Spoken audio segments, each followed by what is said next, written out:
Всем привет! Фильмы про ограбление часто показывают нам увлекательные, полные интриг и хитроумных планов сюжеты. Но реальные истории бывают куда интереснее. В сегодняшнем видео мы расскажем вам о том, как вынести из музея картины на сотни тысяч долларов, как связан фильм про розовую пантеру и беспощадная группировка, укравшая драгоценностей на $500 000. А в конце расскажем про похищение военного вертолета. Уже заинтригованы? Тогда смотрите видео до конца. Погнали! И первый наш грабитель, может, не украл так много, как другие участники этого видео, но все же достоин упоминания только из-за своей наглости. С 9 декабря 2010 года по 20 марта 2011 года Марат Михайлич ограбил 9 банков, 4 в Квинсе, 2 в Бруклине, 1 на Стейтен-Айленде и 2 в Нью-Джерси, при этом украв примерно $80 000 и получив прозвище «праздничный бандит», потому что первые 3 ограбления произошли накануне рождественских праздников. Удивительно, но несмотря на его 2-метровый рост, то есть его сложно назвать незаметным, и при том, что он не надевал маску во время ограблений и оставлял отпечатки пальцев банков, чтобы поймать Марата, полиции пришлось внести его в список самых опасных и разыскиваемых преступников. Многократно он ухитрялся уйти от полиции незамеченным, никогда не использовал автомобиль. Наконец, после успешного совершения 9 вооруженных ограблений, его поймали из-за неосторожности. В этот раз он решил воспользоваться услугами такси для побега с места преступления, но забыл спрятать свой пистолет, и таксист, заметив оружие, испугался и убежал. В суде, помимо обвинений в грабеже, ему дополнительно предъявили обвинение в незаконном хранении оружия. Во время обыска квартиры Марата в Квинсе нашли пару гранат, но вызванные взрывотехники определили, что они являются подделками, которые Михайлич мог использовать для запугивания. Мотивом преступлений, как потом выяснилось в суде, была нехватка денег для покупки наркотиков. 80 000 как-то несерьезно, да? Давайте посмотрим истории про более крупный куш. В 1963 году Ронни Бикс нуждался в деньгах. Он хотел заплатить депозит за покупку дома для своей семьи. В это же время он знакомится с машинистом поезда, чье имя до сих пор неизвестно, который готовился уходить на пенсию. Бикс рассказал машинисту о своем плане ограбления поезда и получил от того весьма чувствительную информацию, которая впоследствии помогла Биксу. 8 августа 1963 года, в день его 34-летия, банда во главе с Биксом, его соучастником Рейнольдсом и машинистом оставила почтовый поезд. Однако у машиниста не было навыков управления дизель-электрическим локомотивом, поэтому бандиты вынудили машиниста поезда, Джека Милса, переместить локомотив и почтовые вагоны к ближайшему мосту для разгрузки. Банда успешно выгрузила 120 из 128 мешков с почтой. Так им удалось получить 2 600 000 фунтов стерлингов, приблизительно 57,9 миллиона фунтов стерлингов или $73 миллиона США в 2023 году. И Бикс получил долю в размере 147 000 фунтов стерлингов, приблизительно 3 274 800 фунтов стерлингов или 4 128 565 долларов США в 2023 году. Бикс вернулся домой только на следующей неделе, потому что расписание поездов было изменено из-за полицейского расследования. Его добыча поместилась в 2 холщовых мешках. Через 3 недели Бикс был арестован в Южном Лондоне вместе с 11 другими членами банды. В 1964 году 9 членов банды, включая Бикса, были приговорены к тюремному заключению за ограбление. Большинство получили сроки до 30 лет. Но и на этом все не закончилось. Отсидев 15 месяцев в тюрьме, Бикс бежал оттуда 8 июля 1965 года. В лучших традициях кино он перелез через стену при помощи веревочной лестницы и забрался в ожидавший его фургон для вывоза мусора. Дальше все было как в лучших шпионских детективах. Он бежал в Брюссель на лодке, затем в Париже приобрел новое удостоверение личности и перенес пластическую операцию, после чего скрывался с женой и сыновьями по разным странам на протяжении следующих 35 лет. А вот такое дерзкое ограбление произошло в Бостоне в 1990 году. Во время полуночной прогулки группа подростков замечает припаркованную недалеко от музея Изабеллы Стюарт Гарден машину Dodge Daytona. Заглянув в салон, подростки замечают двух мужчин в полицейской форме. Один даже удивляется, почему полицейский не в патрульной, а в обычной машине. Но решив не связываться с полицией, они оставляют этот вопрос без ответа и уходят. Проходит немного времени, и несмотря на то, что это нарушает служебную инструкцию, которая запрещает пускать посторонних в ночное время, да, даже служащих полиции, если только они не прикомандированы к музею официально, охранники музея впускают в здание двоих полицейских. Причина простая. Мол, во дворе музея беспорядки, и полицейским необходимо все проверить. Как только полицейские попадают в помещение, они, выманив, связывают охранников. Ограбление занимает у преступников всего 40 минут. Вырезая и выбивая картины из рам, они выносят из музея 13 произведений искусства. Единственный известный морской пейзаж Рембрандта, наброски Дега, картину Вермеера, которая стала самой дорогой добычей грабителей, ведь работ у этого художника не так много. В общей сложности урон от кражи оценивается специалистами в $500 миллионов. Также у оценщиков вызвал вопросы выбор украденных предметов, ведь вместе с дорогими картинами они украли китайскую вазу, которая могла стоить всего несколько тысяч $1000, или императорский орел с наполеоновского знамени. И при этом грабители оставили в музее работы намного более ценные, например, картину Тициана «Похищение Европы». Это ограбление считается одним из самых крупнейших для музеев всего мира. Вознаграждение за возвращение картин, украденных тогда, до сих пор остается одним из крупнейших в истории США. Больше обещали только за поимку Бен Ладена. Несмотря на то, что в краже предметов искусства из музея Изабеллы Стюарт Гарден полиция обвинила кланы итальянской мафии, исполнители не были пойманы. По завещанию Гарднер, ничто из ее коллекции не должно быть перемещено, поэтому рамы от украденных картин продолжают висеть в музее, всегда готовые к их возможному возвращению. А вот в следующем ограблении важнее не то, сколько было украдено, хотя по некоторым оценкам денег и ценных бумаг было украдено на 100 миллионов франков. Важно то, как было оформлено ограбление. А спланировано оно было поистине легендарно. Настолько, что потом об этом несколько фильмов сняли. Итак, 18 июля 1976 года группа преступников делает подкоп длиной около 8 метров и оказываются в хранилище одного из крупнейших банков Societe Generale, расположенного в Ницце, Франция. Глава группы Альберт Спаджиари подошел к процессу со всей тщательностью. Предварительно арендовал банковскую ячейку в этом банке, разместил в ней большой будильник, который звонил каждую ночь.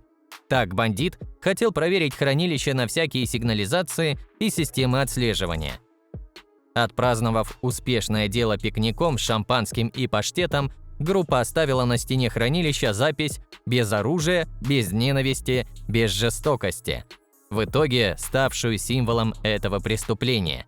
На то, чтобы поймать Спаджиари, ушло несколько месяцев, но даже этого было недостаточно для правосудия. На суде в качестве доказательства своей невиновности он представил судье самодельный шифрованный документ, и пока внимание всех в зале было сосредоточено на этом предмете, Спаджиари выпрыгнул в окно и приземлился на крышу автомобиля, а затем скрылся на заранее приготовленном мотоцикле. Больше Спаджиари полиции не попадался и провел остаток жизни в бегах, заочно приговоренный к пожизненному заключению. Развязка у этого дела такая же внезапная.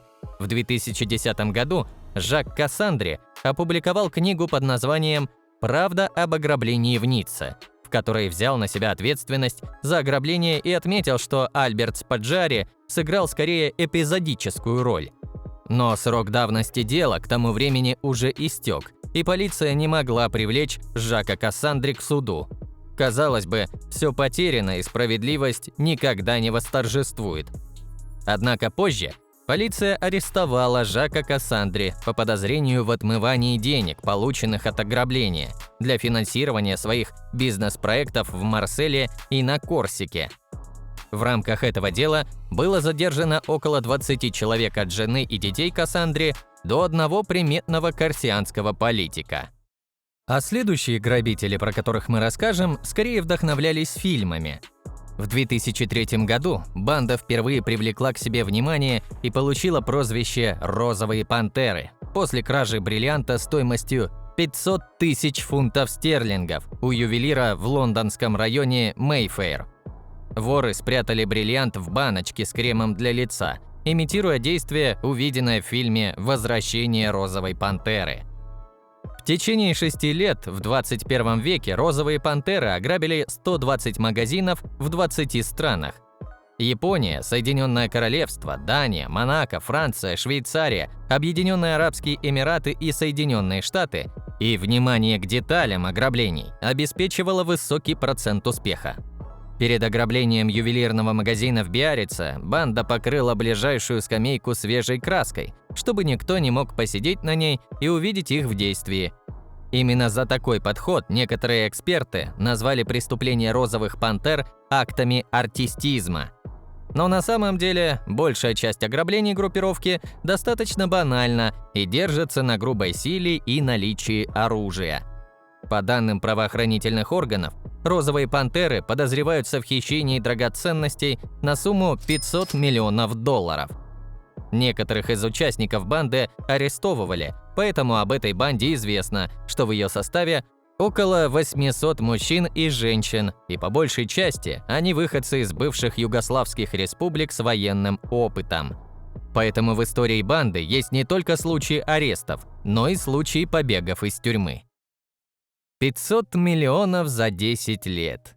А как насчет кражи драгоценностей на 100 миллионов евро за одну ночь? Не просто так кражу в Антверпене называют ограблением века.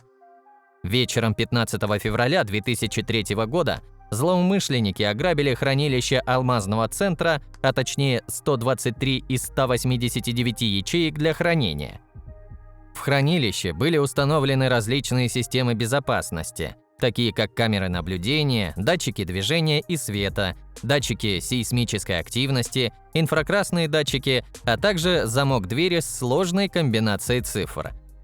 Тем не менее, грабитель по имени Леонардо Натарбартоло арендовал офисное помещение и ячейку в хранилище алмазного центра, чтобы получить регулярный доступ к объекту своего интереса. Также у него появилась возможность без лишнего привлечения внимания общаться с охранниками. Леонардо использовал скрытую камеру в ручке, которую он прятал в кармане его костюма, чтобы фиксировать события вокруг. За день до ограбления он подменил магнитный датчик на двери хранилища, чтобы избежать срабатывания сигнализации, распылил лак для волос на датчике тепла и движения в хранилище, чтобы отключить их на время ограбления. Вечером грабители проникли в дом рядом с алмазным центром и затем через сад попали в хранилище. Они использовали специальные инструменты и ключи для вскрытия большинства ячеек и обнаружили бриллианты, драгоценности, деньги и часы. Затем они покинули хранилище через подземный гараж и отправились на квартиру Леонардо. Однако план оказался не идеален, и полиция нашла разорванную квитанцию на имя Леонардо в мусоре, что привело к его аресту.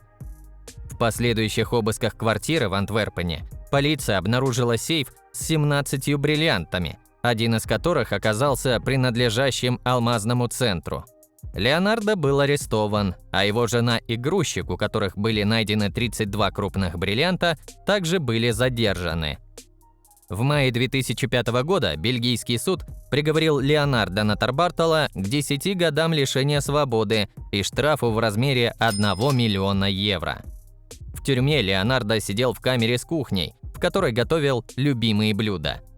С деньгами и в тюрьме хорошо. Выплатить штраф он отказался, настаивал, что не причастен к ограблению. В октябре 2005 года в тюрьму попал его двоюродный брат Бенедетто Капица. И Леонардо заговорил, а суд поверил, что они вынесли ценностей только на 20 миллионов евро, поэтому досрочно освободил Леонардо. Ведь тот, к тому же, обещал выплатить штраф 1 миллион евро. Как только Нотарбартоло вышел на свободу, он отправился на Карибские острова и пропал из поля зрения полиции. В 2015 году его арестовали в аэропорту Парижа и вновь отправили в тюрьму.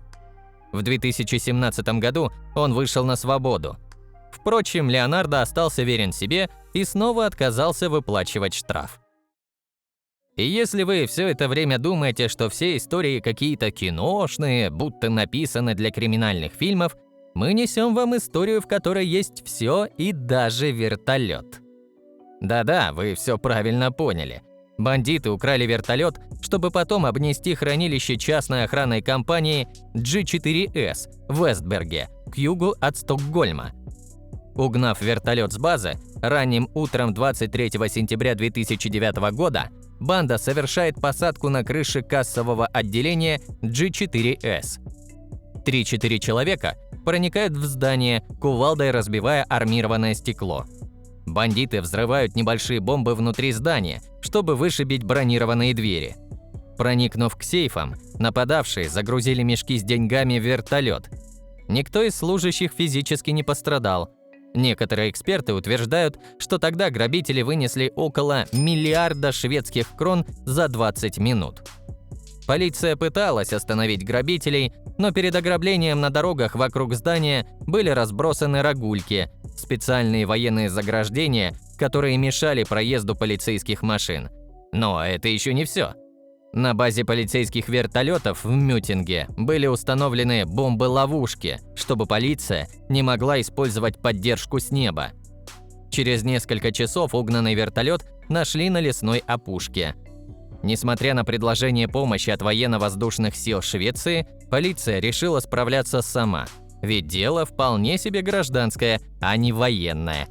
Казалось бы, зачем отказываться от помощи, когда у грабителей все идеально спланировано? Но полицейские знали, что делают, и уже через пару дней арестовали первых подозреваемых.